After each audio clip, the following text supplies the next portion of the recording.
So, let's talk about the hazards and their water shenanigans. These folks rely on seasonal rivers that are like that one friend who always cancels plans, abundant during the rainy season and then poof, gone during dry times.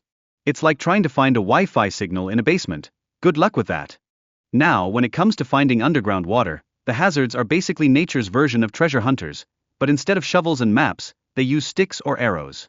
Yup, you heard it right. If these tools come out wet, it's like winning the lottery, water jackpot down below. Talk about being resourceful. And let me tell you, when it's time to dig, the hazards keep it real simple. They're all about that DIY life, using their hands to scoop out sand like it's a new TikTok challenge.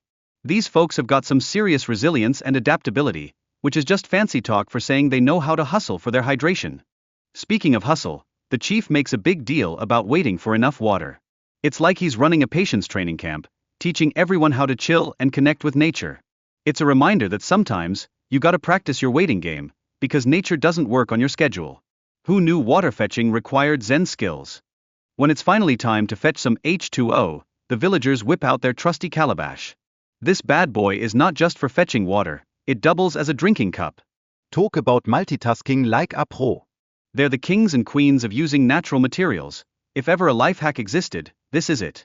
But wait, there's more. After drawing their precious water, the villagers cover the hole like it's a top-secret mission. Why? To stop those pesky baboons from turning their water supply into a monkey party. It shows they really know their local wildlife, understanding animal behavior like a wildlife documentary star. Ingenious, right?